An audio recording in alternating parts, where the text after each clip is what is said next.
Tema ngaos sore hari ini adalah sedekah orang susah. Ya, sedekah orang susah. Sedekah itu jalan untuk mendapatkan ampunan dan jalan untuk mendapatkan surga yang sangat efektif. Ya, jalan untuk mendapatkan ampunan dan jalan untuk mendapatkan surga yang sangat efektif.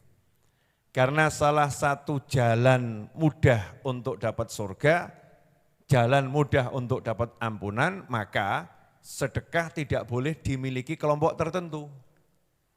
Ya, sedekah tidak boleh dimiliki kelompok tertentu. Karena setiap hambanya Allah Ta'ala yang beriman kepada Allah dan baginda Muhammad Sallallahu Alaihi Wasallam itu diajak semuanya untuk masuk surga. Dan semuanya punya kesempatan untuk masuk surga.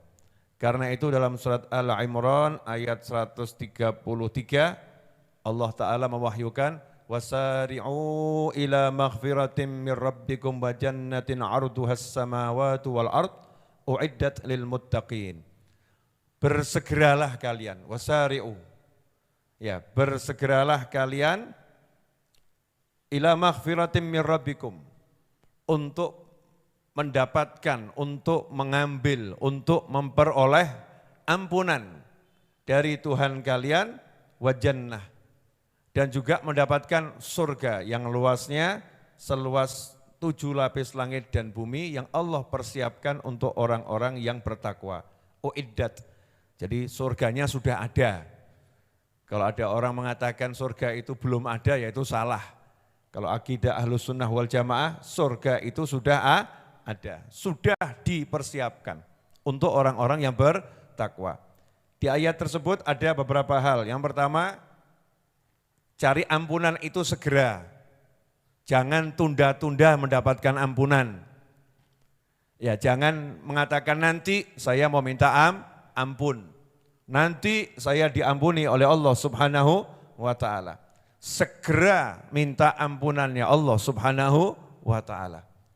Bahkan dikatakan dalam sebuah riwayat, malaikat yang di sebelah kiri itu dilarang menulis kesalahan kita sebelum 6 saat. 6 saatnya inilah yang khilaf ulama, itu jam, menit, hari atau apa, wallahu a'lam.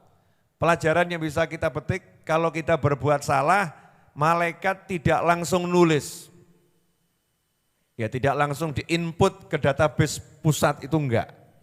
Dikasih kesempatan agar kita minta ampun sama Allah Subhanahu wa Ta'ala. Begitu kita minta ampun, malaikatnya enggak jadi nulis, jadi enggak perlu menghapus. Nulis aja belum. Ya, tidak ditulis.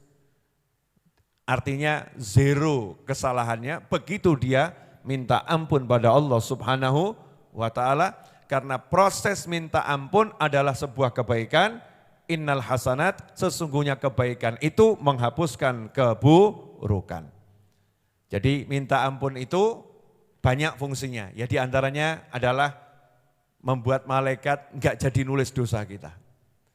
Yang kedua, kalau kita minta ampun segera, maka dosa kita juga segera diampuni oleh Allah Subhanahu wa Ta'ala, sehingga dampak dari dosa itu belum menjalar kemana-mana.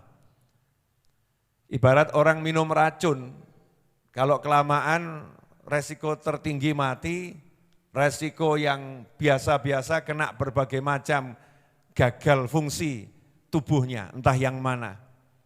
Tapi kalau dia baru minum racun, langsung dikasih penawarnya, insya Allah belum menjalar kemana-mana. Maka kalau seseorang berbuat dosa, langsung dia itu minta ampun sama Allah Ta'ala, maka dosanya diampuni sehingga pengaruhnya tidak menjalar ke dirinya, enggak menjalar ke keluarganya, enggak menjalar ke anak-anaknya, enggak menjalar ke orang tuanya, enggak menjalar ke masyarakatnya. Karena kadang satu kampung itu dapat hukuman karena dosa satu orang. Jadi ujian buat orang yang lain. Satu rumah dapat hukuman karena dosa seseorang. Dampaknya itu dapat. Karena yang lain tidak ngajari yang baik. Yang lain tidak ngajari yang baik. Wasari'u. Jadi kalau punya dosa perintahnya apa tadi? Segera. Karena judulnya segera, maka semua proses menuju ampunan itu mudah. Gak ada proses menuju ampunan susah, itu gak ada. Oh, saya mau minta ampun, nanti dibuka pintu ampunan cuma di hari Selasa. Gak ada. Ya, semua waktu itu adalah waktu yang Allah siap memberikan ampunan kepada kita semua. Hanya saja ada waktu-waktu tertentu dan perbuatan tertentu yang cespleng, yang langsung ampunannya itu langsung diampuni, cepat. Ya, prosesnya lebih cepat. Ya ibarat kita kalau naik mobil di jam sekian macet, ternyata jam 12 malam sepi. Ya, kalau perginya jam 12 malam di Jakarta enggak macet, tapi kalau jam 4 sore sampai maghrib macet, maka pilih keluarnya nanti jam 12 malam biar tidak macet. Jalannya sama, cuman jamnya yang berbeda. Kemudian ampunan ini syarat untuk mendapatkan surga dari ayat tersebut. Satu, segera minta ampun. Yang kedua, ampunan itu jalan mendapatkan surga. Makanya surga diletakkan di belakang. Ila maghfiratim min rabbikum wa jannah. Ya, wa jannatin arduhas samawat wal ard. Suruh minta ampun kepada Allah Ta'ala, nanti dikasih surga. Wa jannah, dapat surga. Berarti sebelum dapat surga harus dapat ampunan. Kalau sudah diampuni nanti dapat surga. Kalau belum diampuni, nah itu bisa. Nah Allah kemudian ngasih caranya. Uiddat lil muttaqin. Surga itu Allah persiapkan untuk orang-orang yang bertakwa. Siapa orang-orang yang bertakwa? Ayat selanjutnya 134. Alladzina yunfikuna fis sarra'i wad dharra. Pasal nomor 1 itu dulu. Allah enggak bilang yang wal kadhiminal ghaidh itu jadi nomor 1 urutannya. Tapi urutan nomor 1-nya orang-orang yang hobinya. Alladzina yunfikun dengan bentuk fi'il mudhari, hobinya, habitnya, kebiasaannya, kesenangannya, kesukaannya, yunfikun, sodakoh. Ini kalau sodakoh belum jadi hobi berarti kita enggak masuk kelompok nomor 1 ini. Iya, hobinya sodakoh. Jadi kalau enggak sodakoh gerges dia. Hari ini kok berdansa enggak enak ya, kenapa? Oh belum sodakoh ini. Mudah-mudahan kita termasuk kelompok tersebut, amin.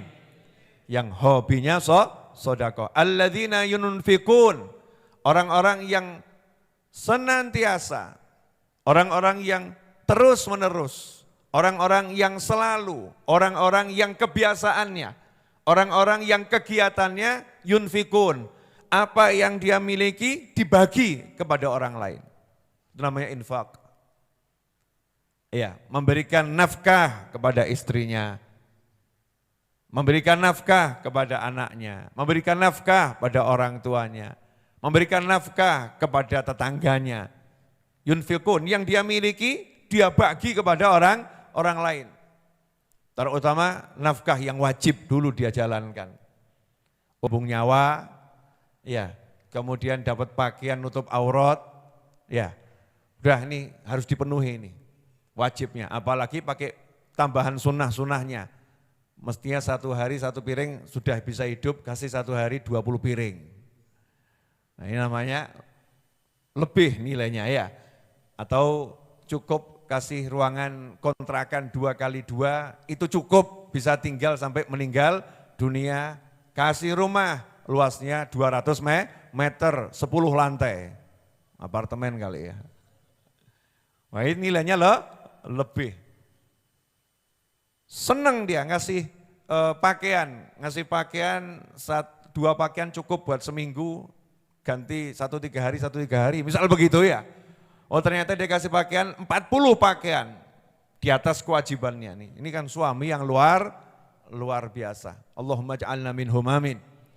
Nah ini orang yang senang berderma itu jaminan nomor 1, daftar urut nomor awal minal muttaqin, orang yang bertakwa.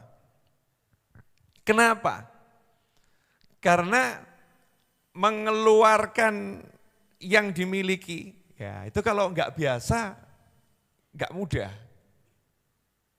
Contoh nih, mbak-mbak ini punya kerudung 10. Buka lemari kerudung 10, warna-warni, pengen nyedekahkan 1, itu mikirnya 5 jam. Yang mana ya? Wah yang ini ada kenangan nih, ini belinya di Lombok, oh jangan deh ini. Wah yang ini, ini waktu pas ikut santri Ramadan sama Habib Novel, itu beli khusus buat santri Ramadan, oh jangan sayang yang ini semua ada kenangannya gitu ya. Akhirnya udah gak jadi deh gitu ya, gak jadi. Nggak gampang gitu ya, nggak gampang. Oh yang ini, wah ini waktu gelang pertama kali dikasih sama suami nikah, ini gelangnya ini, suruh sedekahkan nih gelang ini, wah ini full of memory, berat hati ini. Padahal bojo ini butuh, suaminya butuh. Jadi memori lebih penting daripada kenyataan saat ini. Kadang orang itu hidup di memori, lupa sama yang nyata saat ini. Yang nyata saat ini itu kan lebih mahal. Makanya banyak ulama itu memori dihapuskan demi kenyataan saat ini. Ya contoh misalnya masjidnya full memori, yang bangun orang tuanya, ya banyak dikunjungi orang soleh. Tapi sempit kenyataannya saat ini dibutuhkan lebih luas, ada perluasan, pelebaran. Maka terpaksa renovasi. Itu ulama itu, paham kenyataan saat ini lebih penting daripada kita sekedar menjaga memori. Jadi pilih suaminya pusing 1 bulan dilihat daripada jual emas yang ada di lemarinya. Ini katanya ini full memori mas, ini kan waktu cinta-cintanya kamu sama aku. Masya Allah, sekarang suaminya nanya, lah cintamu buat aku mana? Dibalik begitu gimana? Berat, sedekah itu enggak ringan, kecuali orang yang dimudahkan oleh Allah Subhanahu wa ta'ala. Alladzina yunfikuna fis-sarra. Orang-orang yang berderma di saat senang. Banyak loh orang yang senang lupa berderma, banyak loh. Senang ingat sama dirinya sendiri, gak ingat sama yang lain. Gak berbagi dengan yang lain. Nih kalau ada orang yang waktu senang dia ingat sama yang lain. Dapat duit dia ingat yang lain. Kenaikan pangkat ingat yang lain. Ya, kenaikan ilmu, ingat yang lain. Pokoknya dia senang bagi-bagi. Tum-tum waktu senang. Wadharra, dan ketika dalam keadaan yang gak enak, dalam keadaan susah. Allah sebutkan di Al-Quran ini, ciri orang-orang yang nanti menghuni surga, ya, dan orang-orang yang pasti berarti mendapatkan ampunan, maka dia suka sedekah. Waktu senang maupun waktu susah. Makanya kalau antum dan saya dan kita diajak sedekah, jawabannya, wah saya lagi susah kok suruh sedekah. Belum paham tiket masuk surga yang paling mudah adalah sedekah saat kamu susah. Sedekah saat susah. Orang susah kok suruh sedekah. Ya kan bukan disuruh sedekah, disuruh masuk surga. Nah kalau surga aja dikasih lah kira-kira obat hati dikasih enggak? Dikasih. Nanti kalau betul tujuannya itu, maka dharra, hal-hal yang enggak enak itu akan lenyap dari dirinya. Hatinya dibuat nyaman, dibuat enak, dibuat senang. Karena apa? Sedekah. Ya karena sedekah. Makanya sore hari ini saya mau sedekah sama semua santri Ramadan. Ini semua santri Ramadan wajib dapat buku saya Manusia Langit, yang sudah punya maupun yang belum punya. 1 orang 1-1. Mau atau enggak mau? Alhamdulillah. Padahal utangku akeh dul. Lagi promosi siapa mau beli gitu kan ya. wa.link/beli gitu kan. Tapi ini kita bagi. Ya itu waktu memang kamu enggak punya duit, sedekahlah. Jadi sedekah bukan milik orang kaya. Sedekah bukan milik orang punya harta. Sedekah milik siapapun yang mengucapkan 2 kalimat syahadat sebagai muslim dan pengen dapat ampunan dan surga. Maka dia hendaknya menjadikan sodakoh itu kesenangannya. Enggak penting jumlahnya, tapi adalah nilainya. Bedanya apa itu? Ada yang baru pulang dari umroh, Bib Muhammad, Masya Allah. Sini Bib, Bib Muhammad, nanti dikira saya enggak sopan. Ini tokoh nasional nih, buat internasional. Mohon maaf pemirsa, ini Bib Muhammad duduk di bawah karena memang kursinya cuma satu. Belum dibuatkan dari Jepara ini. Mudah-mudahan dibuatkan satu lagi insya Allah. Bayar aku bayar, gak gratis. Cuman kan tukangnya membuatnya butuh waktu, butuh proses ya. Jelas semuanya? Jadi sodako ini milik orang kaya, orang miskin, orang senang, orang susah. Pokoknya muslim hobinya sodako. Maka semua yang ngaku, ya semua yang ngaku thalibul ilm, pencari ilmu, kok ngomong nanti sedekah kalau saya udah jadi kiai, nanti sedekah kalau saya udah jadi ustadz, nanti sedekah kalau saya udah jadi orang, itu salah. Imam Nawawi rahimahullah setiap kali mau belajar ke gurunya itu sodakoh. Thalibul ilm. Akhirnya jadi Imam Nawawi, pengarang Riyadhus Shalihin, yang mensyarahkan Sahih Muslim. Imam Nawawi, pemuka dalam madhab Syafi'i. Alhamdulillah. Nah itu sudah uraian sore hari ini. Nah kalau sekarang yang mau sodakoh ikut andil kepentingan Majelis Ar-Raudhah bisa transfer ke nomor rekening yang tertera di layar monitor.